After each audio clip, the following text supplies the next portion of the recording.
Good evening. It's 5:30, Tuesday, April 13th. This is the regular meeting of the Fargo Board of Education.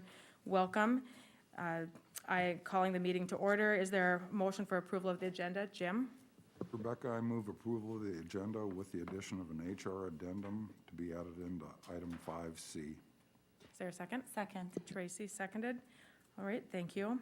All in favor signify by saying yes. No? Motion passes.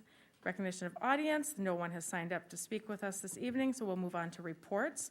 The first item is a community outreach and communications monitoring report regarding college and university partnerships. And Dr. Gross and Missy Eidsness are going to be giving us information regarding the Fargo Public Schools Leadership Academy. Thank you, and looking forward to your information. So we did have a handout on each of your spots. It's an article that we put out for staff. This year, as an example of our partnership, we worked with NDSU on offering a teacher leadership academy. And in that leadership academy, they would be able to get their principal endorsement and their master's. What is, I think, unique about it is NDSU is willing to partner with districts to customize the training. And so it really benefits us as they're going through that program. And they will then use Bob and I and Rupak and other directors to come in and teach some of the classes and partner with them. I found that they were willing to go back because they've done this model once before, and I'll let Dr. Gross talk about that, but really look at that and think of maybe revising it. And so I really appreciated their openness as we went through this process of organizing and putting it out to staff. So this is the second academy that we've done with NDSU. The first one was approximately 4 years ago. And as we look at the graduates from that academy, many of them are in either leadership positions in our district as assistant principals, deans, and so on, or some have taken leadership positions in other districts. But I think what it is, it's a great way for us to help grow our own future leaders in our system. The last time we did a Teacher Leader Academy, we actually taught it here at Agassiz. What we're going to do with this academy is teach it at NDSU, but we will still infuse Fargo Public Schools into the coursework. So as we talk about equity and inclusion, as we talk about many of the things that we do around teaching and learning, as we talk about policy, all of those pieces will be embedded into the coursework. For example, when we are teaching or they are teaching the course on educational technology, we will take the opportunity to embed an emphasis around Canvas, which will be our new learning management system, and around PowerSchool.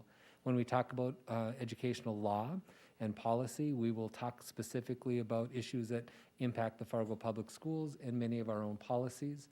And when they talk about equity and inclusion, certainly Tamara will be an integral part of those conversations to really embed what we are doing in the Fargo schools.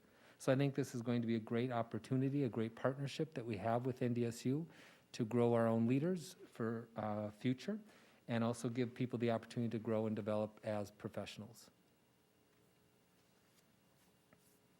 Anyone have questions, discussion?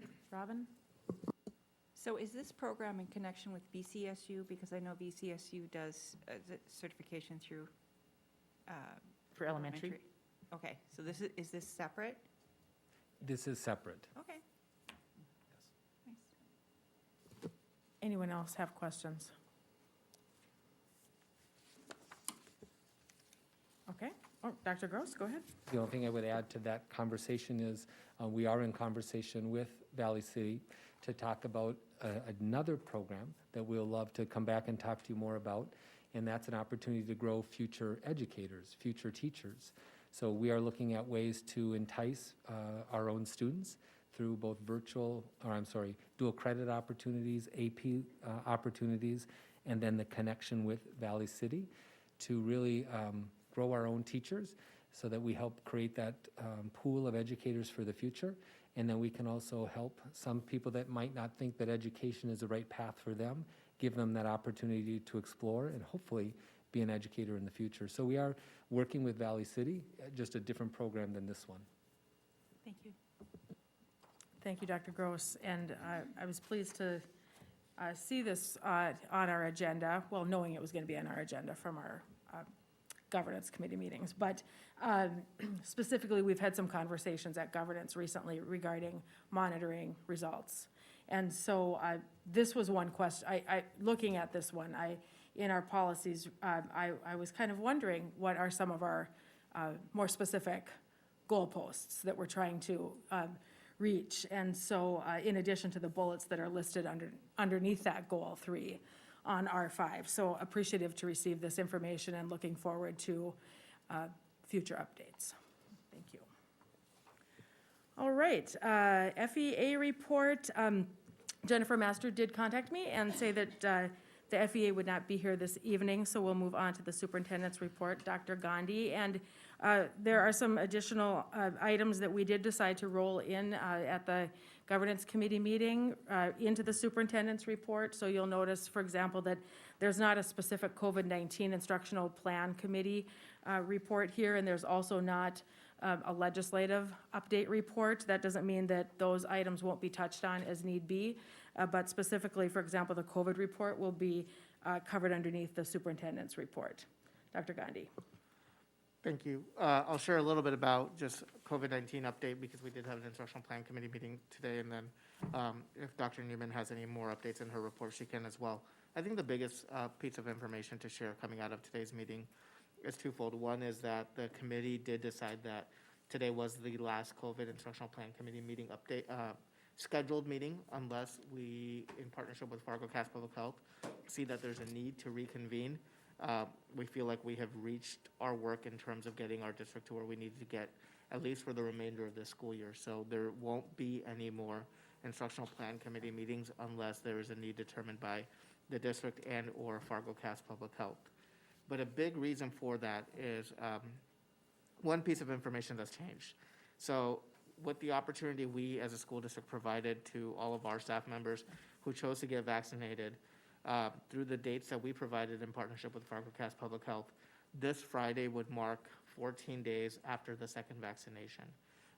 So that means that the staff that chose to go through the FPS system and take the vaccines on those days that we allowed them to do that, they would be fully vaccinated as of this Friday.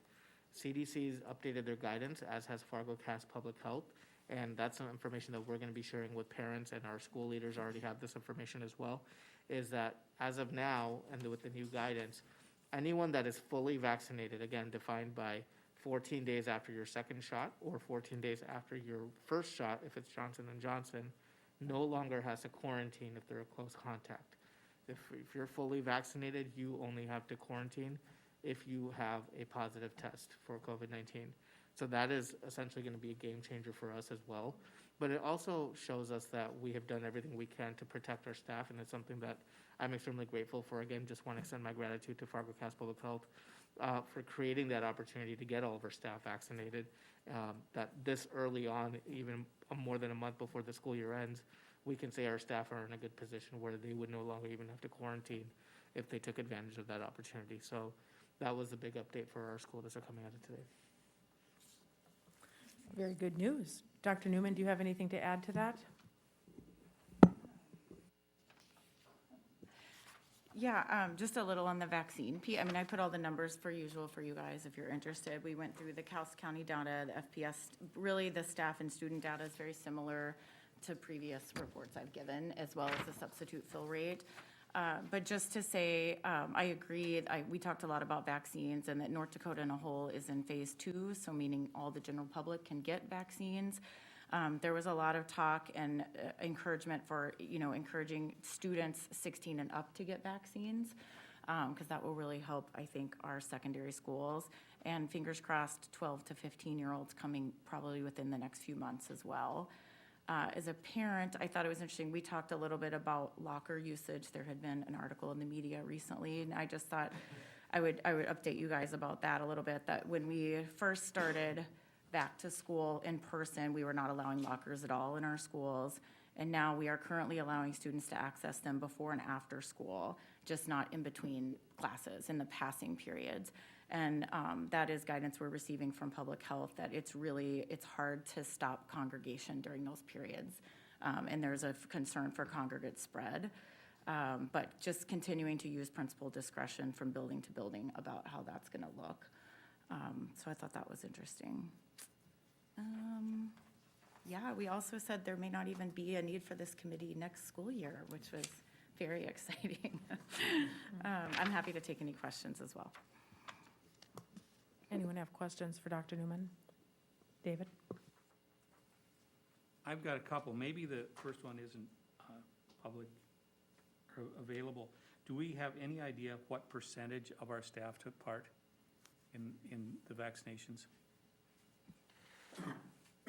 We don't have it drilled down completely to just our staff, and that's a little bit hard for us because while we can tell you how many staff registered through our system, we have a significant amount of staff that might have decided to take it through their own provider because they may have qualified earlier than when we provided as an employee as well. I'm optimistic that we've had 75 to 80%, and that's based on an initial survey that we had first done of who was interested, and then the amount of people that did sign up. But again, that number's a rough guess because not everyone that's been vaccinated have informed us as the employer. Thank you. Dr. Newman? Just add, it's not Fargo Public Schools specific, but one of the things that was really highlighted today in our meeting was the North Dakota statewide data. And it's interesting because our highest number of active cases right now are in 20 to 29-year-olds. Actually, sorry, this is just in Cass County, 20 to 29-year-olds. And the next highest group is 30 to 39. And the lowest cases are in 70 to 79-year-olds and 80 plus. And that they think vaccines are a really large part of that. So the numbers we were told today is that 65.8% of people 70 to 79 have been vaccinated and 70% of 80 plus. And the numbers are much lower for those lower age ranges. So I think it is promising that the people that are most high risk are being vaccinated. And then there is a North Dakota vaccine dashboard. So as of right now for Cass County, I think we're at 44.9% that have received one dose and then 34.6% for both doses. And then you can also break it down by different age groups as well to take a look at that. So we'll have that, but we just don't have specific to just our staff. Thank you. Second question, there's been a lot of media attention lately about back issues regarding the lack of availability of lockers and having to carry essentially your books for the entire day. Is that something that the administrators have discussed? Yeah, that was a conversation that we had today, and we actually just opened it up to both Principal Dolan and Mr. Martin. They haven't seen a significant concern from their perspective. All of our principals are allowing students before or after schools to use their lockers, and then if it's at their discretion during the day, if there's a need, they're allowing that as well. So it's never meant to be a punitive consequence for students, and if there's a need, I think our principals are making those exceptions. The purpose was to avoid congregation around the locker bays during the 4 or 5 minute passing periods that we have, and that's where the potential threat of spread between student to student could increase. So that's where that information came from. And not to be overly critical, prior to yesterday or the media coverage on this issue, it's not a major concern that has been brought to our principals. The media picked it up from one person's Facebook post as well. So not to diminish that need, but just wanted to highlight how some of that attention got around that topic. Robin? I think I know the answer, but I think it's important to restate, and maybe this is a question for Doug. 2 questions. We can't require employees to get vaccines. Am I correct? Yes. Okay, and I'm also going to restate, we also can't require them to report if they have been vaccinated. And Correct. I knew the answers, but it's really, and I appreciated your question because I would love to know the percentage of educators that have had vaccines, but we can't require them to report that. So that's why you kind of get vague answers, because we don't have the answers because we shouldn't. So Doug. you don't even have to comment, Doug. You are correct. Thank you. I love hearing that. Thank you. Any other questions? Well, it's good news moving forward. Oh, Jennifer? Thank you. So either to Dr. Rupak or Tracy as well, in terms of the fall, I'm sure you're getting lots of questions as to what that might look like, getting closer to the end of the school year. And being the COVID committee is no longer, what does that look like, or what do you think that looks like in order to sort of address that or make that call? And whether it's closer to the time or not, what does it look like without a COVID committee? Well, based on the conversations we had today at the COVID committee and our conversations with Fargo Cass Public Health, I am very optimistic that going to the fall, we can get back to the largest sense of normalcy. I mean, to the greatest extent possible. You know, we've used the term the new normal, and start opening things up even maybe towards the end of this year. The one thing that's still an unknown is the mask issue. And I think part of the reason is because there's a difference between eligibility for vaccinations for those that are 16 and under, and then those that are 16 and higher. And I know Dr. Newman probably researches where the different stages are for allowing you to get vaccinated. So I think that's going to be a critical piece, just based off the information that's being shared with us right now. But if all of our staff have had the opportunity to be vaccinated, there isn't a threat to them being quarantined because they've had the opportunity to be vaccinated, then I'm pretty optimistic that our staff is in a good place, but we still have to make sure that we're doing what we can to prevent the spread from student to student, and part of that's going to be based on how many youth get vaccinated between now and the end of summer. Jennifer? Thank you. That's exciting. I'm so happy to hear that about these. So if I may ask a follow-up in terms of you. So back when this all began, the question was asked to Dr. Newman around the research in terms of youth not getting the virus and also spreading the virus at the same rates as adults. Now, I don't know what that cutoff is, if it's 10 or 12, and that the data had hypothesized or had maybe even proven that it was children didn't have the same receptors and the ability to carry the virus. If that data is still the case, as up to what age? I'm not sure that I remember you saying that there may or may not have been an age cutoff. And then if so, what does that look like in the conversation of things moving forward for even elementary? I mean, do they have to wear these if the data is saying, look, these, at this age, they're not really at risk for either getting the COVID or transmitting the virus? I'm happy to speculate, and that's all this will be. There is no professional guidance on this as of yet. I do suspect there will be some. The director of the CDC, I think, was quoted just this week as saying she anticipates all children being back to school in a normal manner by next fall, so whatever that means. I don't know. I think that children do transmit or maybe carry this a little more than we initially thought. But I think the bigger question around masks is going to be when we can reach herd immunity, and that's the buzz term we're all looking for. And unfortunately, children 18 and under make up a large majority of our population in order for us to reach herd immunity. So I think it's going to depend. All the vaccine stuff is happening quicker than we thought. It's extremely promising that 12 to 15-year-olds could be vaccinated before next school year. That's only going to help us. But I also worry as a physician in our community about vaccine hesitancy and how many people will partake in that and what it's going to look like. But I'm just grateful as a school board and as a district, we have the capacity to recommend masks or not for the safety of our staff if we do believe that not enough people are vaccinated and that those people are at risk to bring home to their loved ones or to high-risk people they might live with. I do think it's in our prudence to protect everyone who works for Fargo Public Schools. Thank you, Dr. Newman. Let's move on to the consent agenda. Is there a motion for approval? So moved. Is there a second? Second. All right, there's a motion for approval and a second of the consent agenda. All in favor signify by saying yes. Yes. Opposed? Same sign. Motion carries.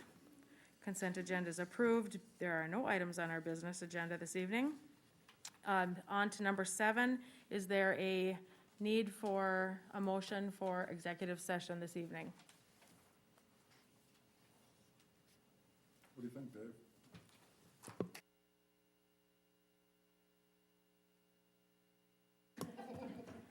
If someone would like to, I would entertain a motion if we need to have discussion.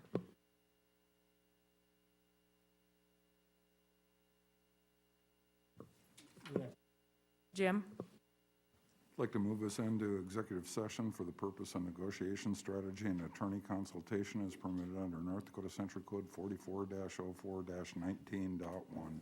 Is there a second? Second. All right, there's a motion and a second for moving into executive session. All in favor signify by saying yes. Yes. Opposed, same sign. Motion passes. It is 10 to 6. It's 5:50 PM, and so we will move into executive session now.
and we're back in regular session.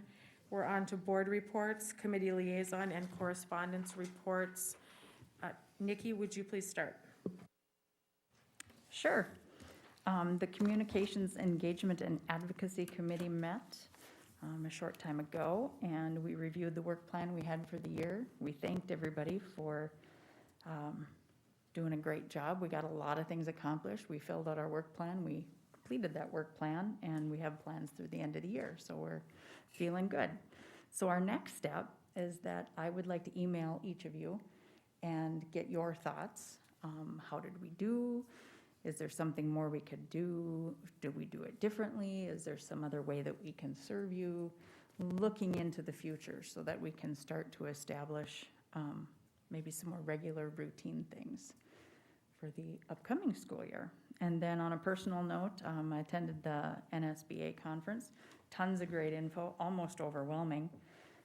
Favorite point of it was one of the featured speakers, Sean Aker, on the happiness advantage. And it wasn't so much about being happy, it was more on positive psychology and the effects. Thank you. Thank you, Nikki. Brian?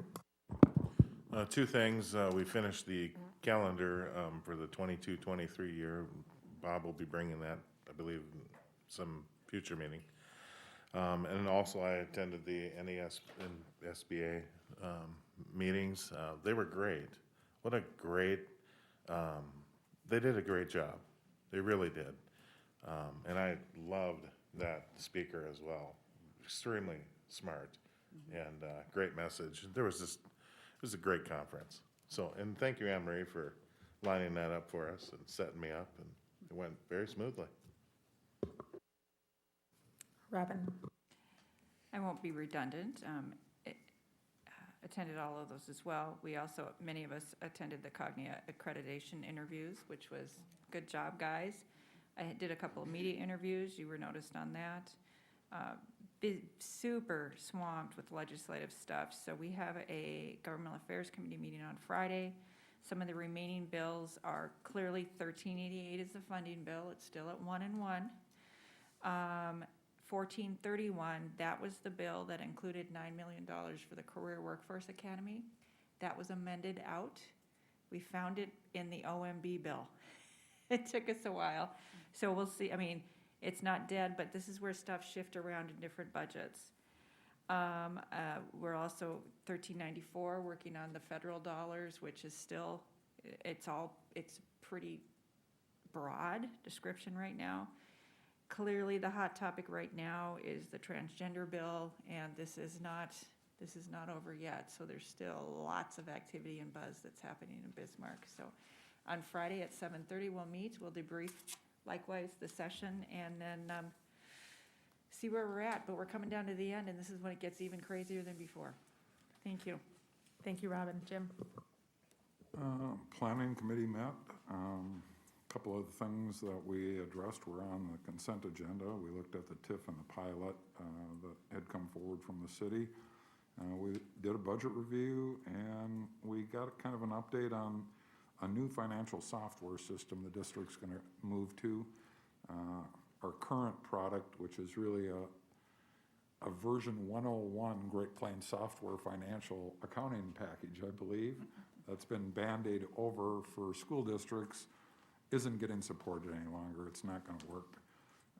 What we're looking to move to as a district is really built for K-12 education. So I think everybody in Jackie's department, probably over in Doug's department, are going to be much happier after the transition happens and they get used to it, because that's always a little bit of a learning curve.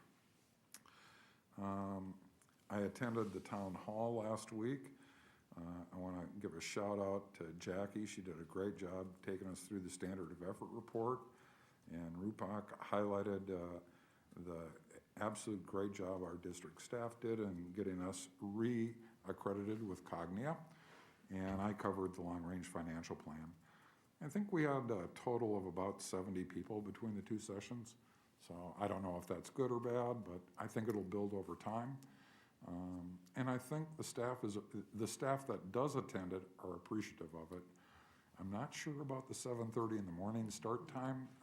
I think that's difficult for our staff, so maybe a thought might be to do 2 evening ones or 2 late afternoon ones back to back instead of an afternoon and a morning. Just food for thought as you play with it going forward. And I too was at the NSBA conference. Dr. Gross, if you would be kind enough to find somebody in Schaumburg, Illinois, that is the school district that both Nikki and Brian referred to, that the keynote speaker on Saturday went in and did training with their staff. And if I understood what he was saying right, they went from being in the bottom 10% of scorers in their state to the top 20% in a 3-year time period. And it was strictly due to the professional development of the staff and administrators that this gentleman put on. I'll forward you the information, but if you could reach out to somebody in Schaumburg and pick their brains on what they found and what they're doing, might be some magic pixie dust for our district as well. And last thing, I don't know, probably none of you know him, but we're about a year away from actually having a president out of the Western region, Frank Henderson, out of Topeka, Kansas. He's been on their board for about 15 years, and he is going to be the next president of NSBA going forward, which is pretty exciting for those of us in the Western region. Thank you, Jim. David? The negotiations committee met on the 1st. We will be meeting again on this Thursday at 7:30, and we are anticipating the start of negotiations on the 24th. That is a 24th or 23rd of April. At 8 o'clock, it will be actually 2 meetings in one. We'll go through the ground rules, adjourn, and then start with the exchange of proposals. Jennifer? Thank you. You said the 24th of April, Saturday, 8 a.m.? Okay. So a couple of my notes, and then I have a question. So I too attended the NSBA online, and in the past, we used to fill out summary reports and forward them to committees, or suggest that they be forwarded to committees for further discussion or future discussion that we could continue for the benefit of the board as well as the district, right? And so I'm just curious, now that we don't do that anymore, what might that look like? If you want us to just individually or give us direction to do so independently. Because I do think that there were many things, including professional development ideas or superintendent evaluations. I attended a seminar on that, or whether it's governance, resources, just some of the notes, some of the things that I had, some of the topics. And I do think it would be good, that's part of the point, right? Is our professional development for the board's health and administration. So that is really, let's see, what else did I have on my notes? I think that was basically my one question, really. I would suggest that if it's information that you feel is appropriate or pertains mostly to administration, to forward it through to Dr. Gandhi as a start and copy it to Anne Marie. And if you feel that it is board related, I certainly forward it to the president. Could copy it to Anne Marie that as board secretary, that would be fine. If that suits you, then if you have I any just other thought of my questions, let me second know. question. Anyone else So you too? want it to come through you versus going to individual chair of a committee? You know, I just think that forward it to whoever you feel is probably the most, important to receive that information. But I would, if you would like to funnel it through to the president, I'd be happy to take it. Okay, thank you. And now on to Seth, right? Okay. Other than NSBA and the Cognitive interviews, I have nothing else to report. Thanks. Dr. Newman. I attended on March 25th the FPS Family Educator Enhancement Team meeting, which was very good. I also took part in CARGNY, as everyone said, and NSBA. I really enjoyed the mindfulness focus of this NSBA thing, and thought that was something cool we could look to incorporate in our district. I really loved the quote from that speaker you referenced, we become what we think about. I think that's really impactful. And this morning, we had the COVID, I hope I don't become COVID, that's all I think about, but we had the COVID instructional plan committee meeting. And then Robin, for you, I've continued to follow all the health and education legislation that I can, corresponding with people when needed, which feels like daily, weekly, all the time. But anyway, we're coming to a close. Okay, thank you, everyone. You do have a copy of the president's report. A few of the items I've been up to involve attending the Native American Commission meeting. That was April 1st. At that meeting, because I had attended also on March 30th, the Indian Education Grant public hearing that was via Zoom, that Melody Stabner, our Indian Education Program Coordinator, led basically that dialogue. I had a conversation at the Native American Commission meeting about possibly arranging for Melody to present that report at an upcoming meeting, so I'll work with them on that. Yes, the NSBA conference, I thought they did an awesome job with the Zoom, the virtual conference. For a virtual conference, I thought that it was just excellent. My focus ended up being on LGBTQ+ sessions, inclusion, restorative justice, the mindfulness. So I have a variety of just kind of thoughts that I will send out to appropriate folks. Also some regarding governance. Yesterday, April 12th, the Peace Committee met, Parent Equity Advisory Committee, that Tamara is heading up, and so I attended that meeting via Zoom, and just thanking the people that are participating in that from our community, also the Cognia interviews. I would encourage that all board members, if you haven't already, please refer to the March 25th Governance Committee minutes. If you haven't already done so, and let me know if you have any questions. A couple of items to pay attention to, I would suggest, because the items were brought up to our suggestion to look at Governance Committee, have to do with discussion on length of reports at board meetings, kind of like overall how long our board meetings go, how much discussion should we all be having, should we be limiting that, should we not, how do we take turns? That's kind of spelled out there. Basically, we decided not to change course, but just to kind of, for all of us, I guess, to take note of maybe the amount of time that we are using during a meeting, during some of those reports especially, and we just want to make sure that everyone that we all have time to share our thoughts. So, and also welcoming, of course, individuals that are here to provide the reports to us, those that are speaking to us at the podium, realizing that they're taking their time, and so we want to make sure that we give them, that we honor their time, and that we are of course very interested in what they are presenting. So take a look at that. The other part of it that we discussed was GP7, committee member, non-member participation review, or excuse me, a review of that.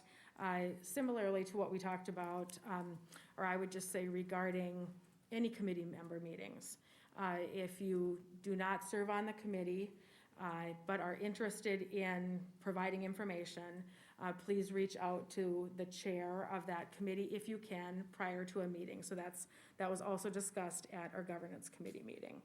I think that is it. We have a meeting coming up April 27th for our next regular meeting, and it is 7:11 p.m. Thank you.